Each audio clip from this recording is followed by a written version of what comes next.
प्राचीन काल में इक्ष्वाकु वंश का एक प्रतापी राजा था, त्रिशंकु। वह पराक्रमी, धर्मपरायण और न्यायप्रिय था, लेकिन उसके मन में एक असाधारण इच्छा जन्मी, जीवित अवस्था में स्वर्ग जाने की। यह इच्छा स्वर्ग के नियमों के विरुद्ध थी। देवताओं का शासन कहता था कि कोई भी मनुष्य अपने कर्मों के फलस्वरूप मृत्यु के बाद ही स्वर्ग या नरक जा सकता है, लेकिन त्रिशंकु अपनी जिद पर अड़ा रहा। त्रिशंकु ने अपनी इस इच्छा को लेकर अपने कुलगुरु महर्षि वशिष्ठ के पास गया। वशिष्ठ ने कहा, हे राजन, यह असंभव है। किसी भी मनुष्य को उसके पाप पुण्य के अनुसार ही स्वर्ग मिलता है। यह प्रकृति के नियमों के विरुद्ध है। त्रिशंकु को गहरा आघात लगा, परंतु वह हार नहीं मानना चाहता था। वह वशिष्ठ के शिष्यों के पास गया, लेकिन उन्होंने भी मना कर दिया। आखिरकार त्रिशंकु महर्षि विश्वामित्र के आश्रम पहुंचा। विश्वामित्र अपने क्रोध और तपस्या के लिए प्रसिद्ध थे। जब त्रिशंकु ने अपनी व्यथा सुनाई, तो विश्वामित्र ने गर्व से कहा, यदि देवता तुझे स्वर्ग नहीं जाने देंगे, तो मैं स्वयं तुझे स्वर्ग पहुंचाऊंगा। महर्षि विश्वामित्र ने अपनी अपार तपस्या की शक्ति से त्रिशंकु को आकाश में उठाना शुरू कर दिया। त्रिशंकु धीरे धीरे पृथ्वी से ऊपर उठने लगा। वह बादलों को पार कर गया, फिर आकाशीय लोकों की ओर बढ़ा।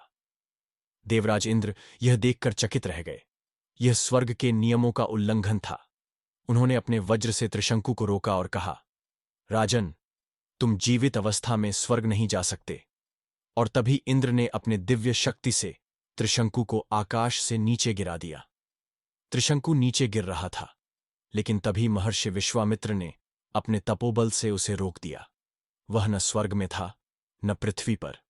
वह बीच के आकाश में ही अटक गया।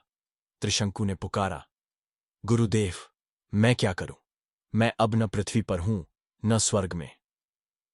विश्वामित्र ने क्रोध में कहा, यदि देवताओं ने तुझे अस्वीकार कर दिया, तो मैं तेरा एक नया स्वर्ग बना दूंगा। विश्वामित्र ने अपनी शक्ति से आकाश में एक नई सृष्टि बनानी चाहिए, लेकिन देवताओं ने इसे अस्वीकार कर दिया। अंततः त्रिशंकु को हमेशा के लिए उल्टा लटका दिया गया।